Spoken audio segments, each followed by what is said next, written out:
Stephen William Hawking, जिन्हें दुनिया Stephen Hawking के नाम से जानती है, जो एक फिजिसिस्ट, कॉस्मोलॉजिस्ट और ऑथर थे, जिनका जन्म इंग्लैंड के ऑक्सफोर्ड में हुआ था और इन्होंने अपनी पढ़ाई ऑक्सफोर्ड यूनिवर्सिटी से पूरी की। लेकिन प्रोफेसर हॉकिंग जब 21 साल के थे तब इन्हें मोटर न्यूरॉन नामक डिजीज हो जाती है, जिसके कारण इनके ब्रेन के सिवा शरीर के सारे ऑर्गन काम करना बंद कर देते हैं और डॉक्टर्स कहते हैं कि ये 2 साल के अंदर मर जाएंगे। लेकिन प्रोफेसर हॉकिंग पूरे 76 साल जी कर दिखाते हैं और व्हील चेयर पर बैठकर यूनिवर्स के कई रहस्यों से भी पर्दा उठाते हैं। लेकिन आज हम प्रोफेसर हॉकिंग से उन सवालों के जवाब जानेंगे जिसे आप सभी रोजाना एक बार जरूर सोचते होंगे, जैसे कि क्या भगवान होते हैं, क्या इस यूनिवर्स का निर्माण गॉड ने किया है, मरने के बाद हमारी आत्मा का क्या होता है। स्वागत है आपका एक और इंटरेस्टिंग वीडियो में। सवाल नंबर 10 प्रोफेसर हॉकिंग से पूछा जाता है कि क्या आपको लगता है कि कभी ऐसा भी समय आएगा जब इंसान भौतिक विज्ञान यानी फिजिक्स के बारे में सब कुछ जान जाएगा। प्रोफेसर हॉकिंग कहते हैं कि मुझे लगता है ऐसा कभी नहीं होगा कि इंसान भौतिक विज्ञान के बारे में सब कुछ जान जाएगा। हम अभी तक भौतिक विज्ञान के बारे में, इस यूनिवर्स के बारे में केवल 1% ही जान पाए हैं। सवाल नंबर 9 प्रोफेसर हॉकिंग से पूछा जाता है कि जिंदगी के सभी रहस्यों के जवाब लोग आपसे जानना चाहते हैं। क्या इससे आपको अपने ऊपर एक बड़ी जिम्मेदारी का बोध होता है। प्रोफेसर हॉकिंग कहते हैं कि जिंदगी के सभी समस्याओं का हल मेरे पास नहीं है। भौतिक विज्ञान और मैथमेटिक्स ये तो बता सकते हैं कि इस यूनिवर्स का फॉर्मेशन कैसे हुआ, लेकिन इससे मानवीय व्यवहार के रहस्यों को नहीं जाना जा सकता। प्रोफेसर हॉकिंग इसके आगे कहते हैं कि आज तक मैं भी नहीं समझ पाया कि लोग किसी चीज़ पर विश्वास कैसे कर लेते हैं।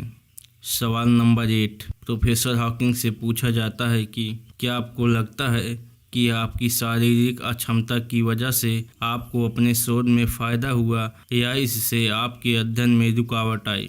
प्रोफेसर हॉकिंग कहते हैं कि मैं इस धरती पर शायद सबसे दुर्भाग्यशाली रहा, जिसके कारण मैं मोटर न्यूरॉन डिजीज नामक जैसी बीमारी की चपेट में आ गया। इसके अलावा ज़िंदगी के दूसरों मामलों में मैं काफ़ी भाग्यशाली रहा। मैं अपने आप को खुशनसीब समझता हूँ कि मुझे थ्योरेटिकल फिजिक्स में काम करने का मौका मिला।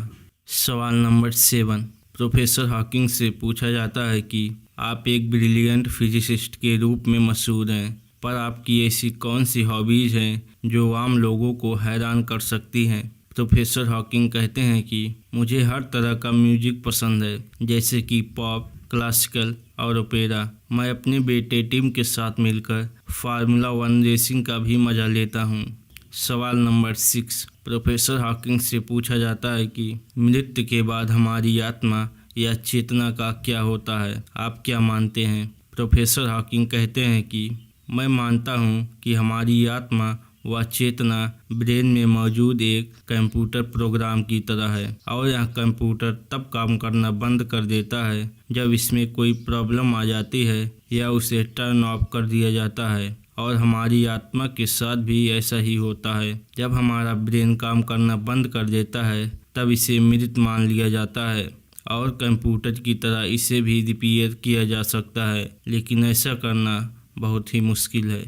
सवाल नंबर 5 प्रोफेसर हॉकिंग से पूछा जाता है कि ऐसी कौन सी वैज्ञानिक खोज या विकास है जिसे आप अपने जीवन काल में ही साकार होते देखना चाहते हैं। प्रोफेसर हॉकिंग कहते हैं कि मैं चाहता हूं कि इस धरती पर न्यूक्लियर फ्यूजन इंसानों का व्यवहारिक स्रोत बन जाए और हमें ऊर्जा की अक्षय आपूर्ति होती रहेगी, और वो भी बिना किसी पॉल्यूशन व ग्लोबल वार्मिंग के बिना। इससे हमारी धरती भी सामान्य रहेगी।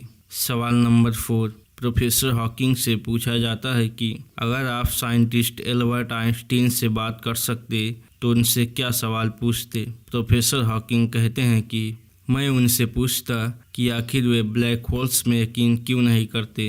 उनके रिलेटिविटी का सिद्धांत ही बताता है कि एक स्टार या गैस का सघन क्लाउड खुद में नष्ट होकर ब्लैक होल्स का जन्म ले सकता है। फिर वे अपनी रिलेटिविटी के सिद्धांत पर यकीन क्यों नहीं करते?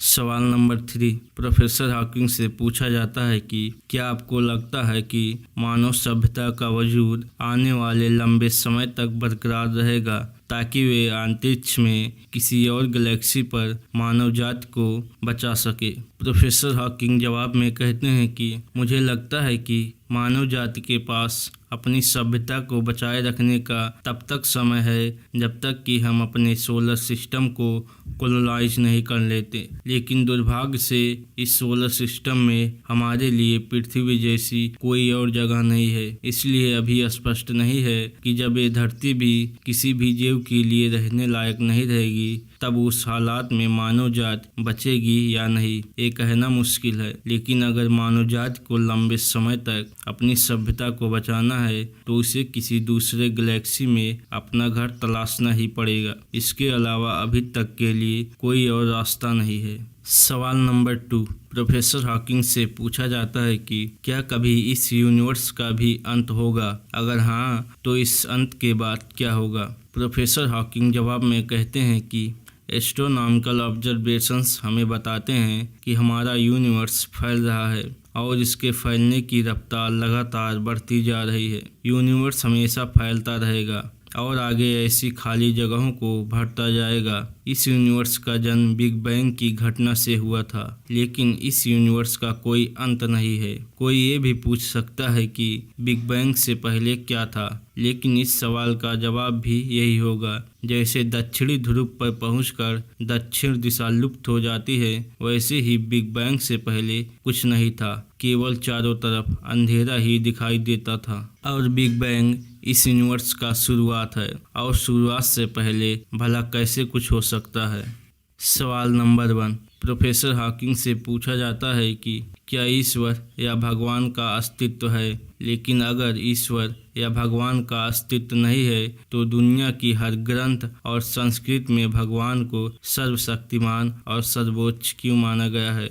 और ईश्वर की अवधारणा पूरे यूनिवर्स में क्यों है? प्रोफेसर हॉकिंग जवाब में कहते हैं कि मैं ये दावा नहीं कर सकता कि ईश्वर या भगवान का अस्तित्व नहीं है। ईश्वर या भगवान एक नाम है जिससे लोग अपने अस्तित्व को जोड़ते हैं और अपनी जिंदगी के लिए जिसके शुक्रगुजार होते हैं। लेकिन मेरी समझ से सोलर सिस्टम के इस तीसरे ग्रह यानी पृथ्वी पर जिंदगी और अपनी मौजूदगी के लिए भौतिक विज्ञान और अन्य विज्ञान के नियमों का आभार मानना चाहिए, न कि किसी ईश्वर या भगवान जैसी किसी सार्वजनिक सत्ता का, जिसके साथ हम अपना व्यक्तिगत रिश्ता जोड़कर हम खुद को भुलावे में रखते हैं। तो ये थे प्रोफेसर स्टीफन हॉकिंग से पूछे गए 10 सवाल और उसके जवाब। अगर आपका भी कोई सवाल इस यूनिवर्स से जुड़ा हुआ है तो आप हमें कमेंट में पूछ सकते हैं। इस वीडियो को लाइक और अपने दोस्तों के साथ शेयर जरूर कीजिएगा। मिलते हैं ऐसी ही एक और इन्फॉर्मेटिव और इंटरेस्टिंग वीडियो के साथ वापस। तब तक के लिए नमस्कार।